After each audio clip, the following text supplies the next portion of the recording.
I'm standing in Joyce's hut and looking out the window, but there is no window, and there aren't even any walls. There's only a floor, and only part of that floor. But let me show you what I'm talking about. If I look down, I see water. If I look that way, I see water, and that's the water coming to the water wheel. In this direction, I see water going on past, through the building, and then down through the garden, which doesn't look much like a garden. So, but I'm going to call this preparation for a sluice, because from underneath this building, I'm going to build a wooden sluice to carry the water to the water wheel. Now that is not the water wheel, that's just holding a placeholder. It's more or less the right size, and it's not even level. I'm going to cannibalize it, but I thought I should show you. These, what you see are, they're spaced 4 foot apart.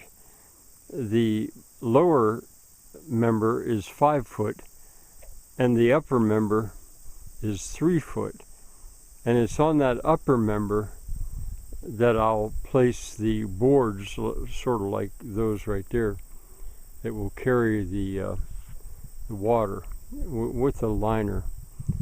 If you think hard, you can probably understand what I'm talking about. To establish the height of each one of those 3 foot pieces, I'll probably stretch a string.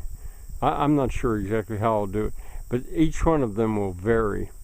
So you'll see. All right, now I'm going to go to another site for another sluice. I've already begun to think about a different water wheel. So anyway, to put it in perspective, I'll show you the lane, the blacksmith shop, former blacksmith shop, the barn, etc. One other thing I could mention now is that to the right of that place-holding water wheel, that's where the mill 4-4 is going to be. It'll and the parts to it are, you know, they're those 4x4s that are laying there and there and there. That work is very quickly and easily done.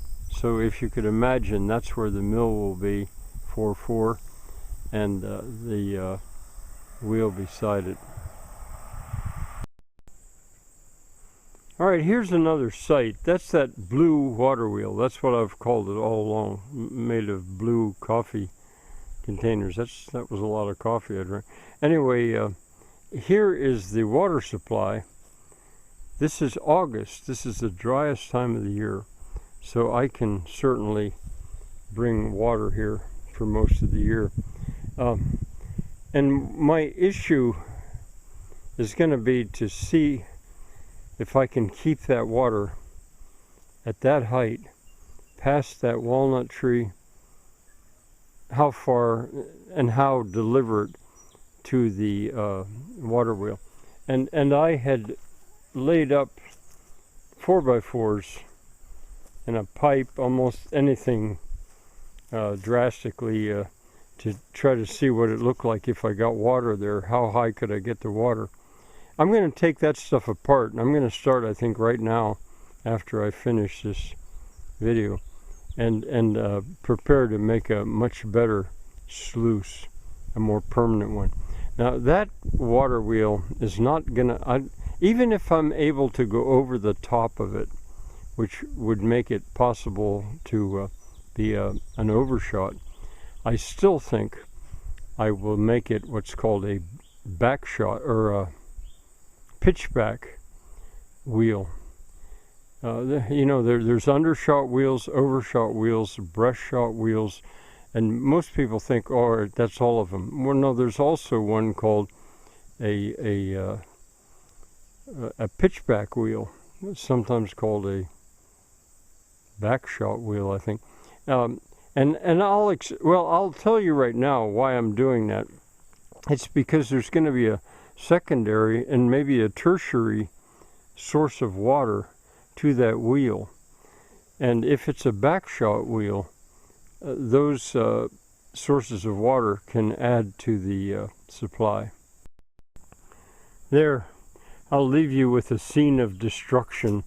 Now remember, I don't use fasteners unless I absolutely have to. No nails, screws, bolts, as little as possible. So whatever I build comes right apart, and it came right apart. I'll clean it up tomorrow. And in the meantime, I'm going to keep bringing that water over here to see whether I can come over here to make a 90 to turn it to head toward that wheel.